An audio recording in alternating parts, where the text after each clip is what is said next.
ఓం శ్రీ గురుభ్యో నమ. అందరికీ నమస్కారం అండి. ఈరోజు మనం ఐశ్వర్య యోగంలో లలితా అమ్మవారి యొక్క 8వ నామం, ఆ నామం యొక్క విశిష్టత, ఆ ఫలితాన్ని గురించి తెలుసుకుందాం. ఆ నామ మహిమ ఎంత గొప్పగా ఉంటుందో తెలుసుకుందాం మనం. ముందుగా గణేశ ప్రార్థన. శుక్లాంబరధరం విష్ణుం శశివర్ణం చతుర్భుజం ప్రసన్నవదనం ధ్యాయే సర్వవిఘ్నోపశాంతయే.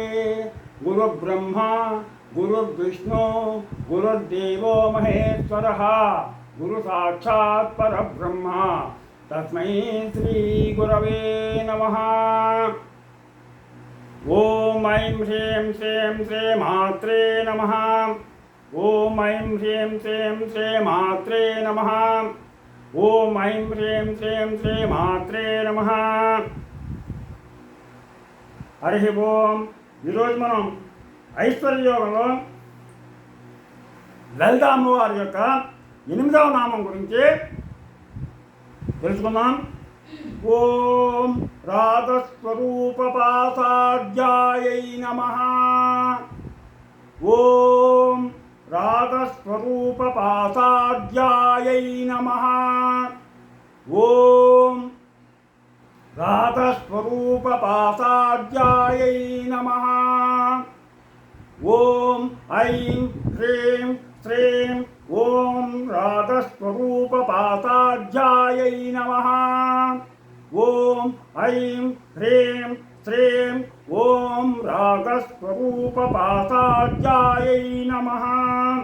ఇలాగా అమ్మవారి యొక్క నామాన్ని, 8వ నామాన్ని చక్కగా శ్రవణం చేయండి లేదా పఠించండి. పాశం అంటే ఏంటంటే తాడు. అమ్మవారి చేతిలో ఒక పాశం ఉంటుంది. అది మామూలు పాశం కాదు. ఆ పాశం మామూలు పాశం కాదు. ఆ తల్లి అనురాగం అనగా ప్రేమ స్వరూపం. ఈ పాశంతో ఎవరినైనా సరే కట్టిపడేస్తుంది. ప్రేమపాశం ఇది అమ్మవారు. అమ్మను బంధించేటువంటి శక్తి ఎవ్వరికీ లేదు. కానీ అమ్మను ప్రేమ భక్తితో మాత్రం మనం కట్టిపడేయచ్చు, వశం చేసుకోవచ్చు. మనం ప్రేమ భక్తి ఈ రెండు ఉంటే కనుక అమ్మని మనం వసించుకోవచ్చు. మామూలుగా అయితే కనుక అమ్మని బంధించడం ఎవరి వల్ల కాదు. అది ఎవరికైతే ఆ తల్లి మీద, ఆ లలితా పరాభట్టారిక మీద, ఆ లలితా అమ్మవారి మీద ప్రేమ భక్తి ఉంటుందో వాళ్ళు ఆ అమ్మవారిని వశం చేసుకుంటారు.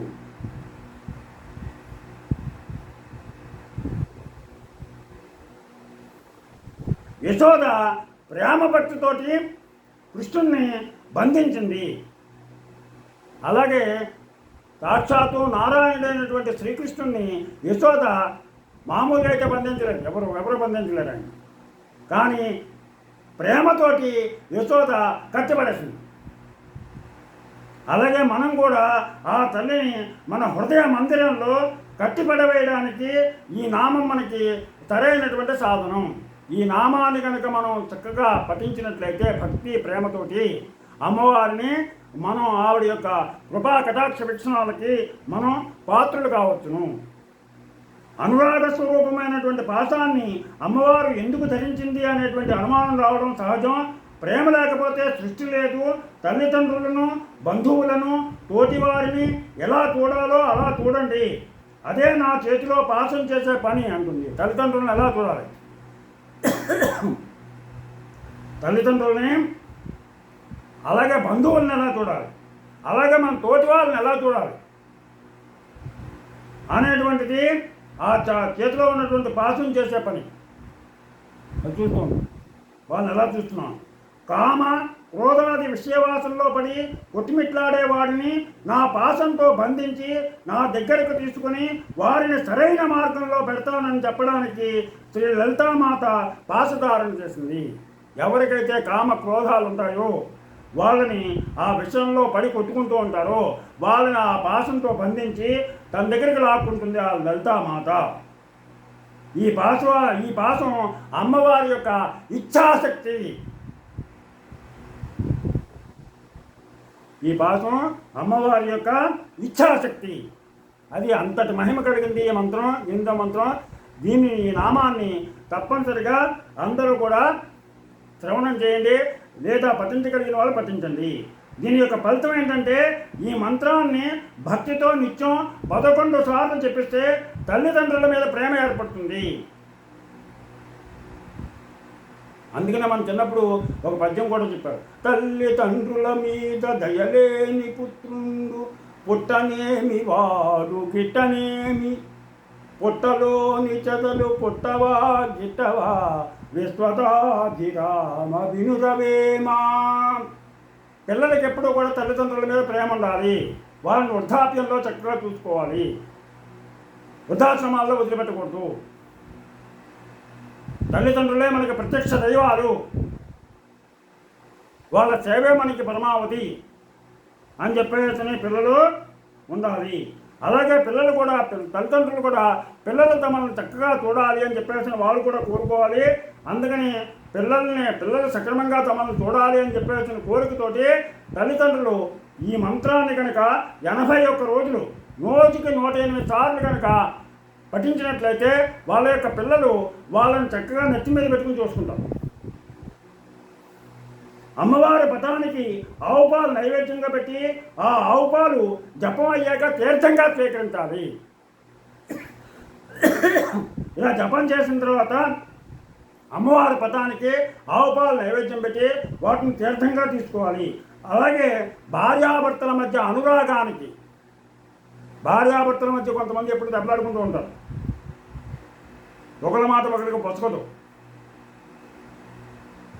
అటువంటి వాళ్ళు దీన్ని రోజుకి 27 సార్లు కనుక పఠించినట్లయితే వాళ్ళు చక్కగా ఒకరి మాట ఒకళ్ళు అర్థం చేసుకుని అన్యోన్యతతో జీవిస్తారు అని చెప్పేసి మనకి అగస్త్య సంహితలో తెలియజేస్తుంది. శ్రద్ధను బట్టి మనకి ఏదైనా సరే ఒకటి శ్రద్ధను బట్టి ఫలితం ఉంటుంది.